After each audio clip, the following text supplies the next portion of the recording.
Welcome to foodie choice.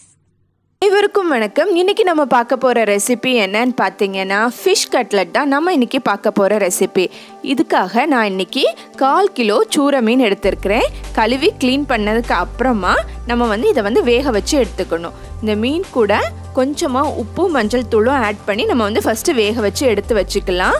ஒரு கடாயில் கொஞ்சமாக தண்ணி விட்டுட்டு அதில் நம்ம கழுவி வச்சுருக்கிற மீனை போட்டுட்டு உப்பும் மஞ்சள் தூளும் ஆட் பண்ணி நல்லா வேக வச்சிடலாம். ஒரு 5-7 நிமிஷம் வரைக்கும் டைம் எடுக்கும் வேகிறதுக்கு. உப்பு ஆட் பண்ணிட்டேன் இப்போது. அப்புறமா கொஞ்சமாக மஞ்சள் தூள் ஆட் பண்ணிவிட்டு நல்லா வேக விடுங்க. வெந்ததுக்கப்புறமா நம்ம இதை எடுத்து உறுத்து வச்சுக்க வேண்டியதான். பாருங்கள், நல்லா வெந்துருச்சு. இப்போ இந்த ஸ்டேஜில் இந்த தண்ணியெல்லாம் ஃபில்டர் பண்ணிவிட்டு ஃபிஷ்ஷை மட்டும் நம்ம எடுத்து ஆறுனதுக்கப்புறமா உறுத்து வச்சுக்கலாம். கம்ப்ளீட்டாக உறுத்து வச்சுக்கோங்க. முள் ஏதாவது இருந்துச்சுன்னா அதை எடுத்து மாற்றிட்டு இப்படி நல்லா உறுத்து வச்சுக்கணும். ஃபுல்லாக உறுத்து வச்சிடலாம். இதை உறுத்து வச்சதுக்கப்புறமா நம்ம கட்லட் பண்ண ஸ்டார்ட் பண்ணிடலாம். ஃபுல்லாக உறுத்தாச்சு. இதை இருக்கட்டும். ஒரு பேனை ஹீட் பண்ணிவிட்டு 2-3 table spoon normal cooking oil add பண்ணிக்கோங்க. எண்ணெய் ஹீட் ஆனதுக்கப்புறமா ஒரு சின்ன துண்டு பட்டையும் ஒரு 1/2 டேபிள் ஸ்பூன் பெருஞ்சீரகமும் போட்டு நம்ம தாளிச்சிடலாம். போட்டதுக்கப்புறமா லைட்டாக அது வறுத்துட்டு ஒரு பெரிய வெங்காயத்தை நான் இன்றைக்கி கட் பண்ணி வச்சுருக்கிறேன் பொடியாக. அதையும் நம்ம இது கூட ஆட் பண்ணிடலாம். ஆட் பண்ணிவிட்டு நல்ல ஒரு மிக்ஸ் கொடுத்துருங்க. இது ஈஸியாக நமக்கு வதங்கிறதுக்காக கொஞ்சமாக உப்பு ஆட் பண்ணிக்கலாம். உப்பு ஆட் பண்ணிவிட்டு நல்ல ஒரு மிக்ஸ் கொடுத்துடலாம். நல்லா இது வெந்ததுக்கப்புறமா நம்ம என்ன பண்ணணுன்னா இதில் 1 டேபிள் ஸ்பூன் இஞ்சி பூண்டு பேஸ்ட் நம்ம ஆட் பண்ண போகிறோம். 1 டேபிள் ஸ்பூன் இஞ்சி பூண்டு பேஸ்ட் போட்டுட்டு அதையும் நல்லா பச்சை வாசனை போகிற அளவுக்கு நம்ம வதக்கிடலாம்.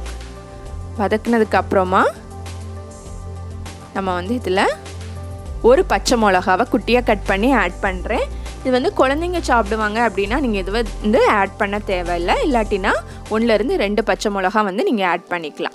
அப்புறமா உறுத்து வச்ச மீன் அதையும் ஆட் பண்ணிட்டேன். ஆட் பண்ணிட்டு நல்ல ஒரு மிக்ஸ் கொடுங்க எல்லாத்தையும் ஈக்குவலாக. இது பார்த்திங்கன்னா உருளைக்கிழங்கு 2 சின்ன உருளைக்கிழங்கை வேக வச்சு மசிச்சு வச்சுருக்கிறேன்.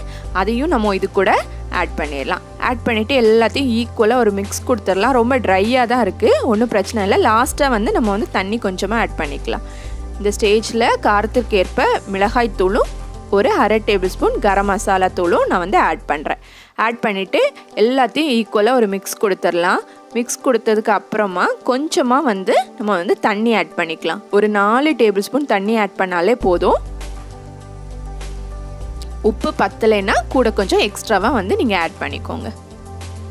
பார்த்துக்கோங்க, ஏன்னா நம்ம மீன்லேயே ஏற்கனவே உப்பு வெங்காயம் வதக்கும் போது உப்புலாம் ஆட் பண்ணியிருக்கிறோம். அதனால் அப்புறமா கொஞ்சமாக தண்ணி விட்டுட்டு நம்ம மிக்ஸ் பண்ணிவிட்டு ஒரு 2-3 செகண்ட்ஸில் நல்ல ஒரு மிக்ஸ் கொடுத்துட்டு நம்ம இதை இறக்கிற வேண்டியதான். இதை ஒரு பிளேட்டில் வச்சு கம்ப்ளீட்டாக நம்ம ஆற விடணும்.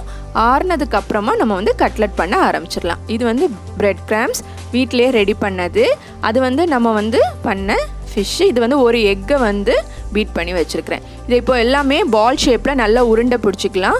உருண்டை பிடிச்சி ஒரு பிளேட்டில் வச்சிடலாம். பிளேட்டில் வச்சுட்டு நம்ம கட்லட் பண்ண ஆரம்பிக்கலாம். எல்லாத்தையும் உருண்டை பிடிச்சி வச்சுட்டேன்.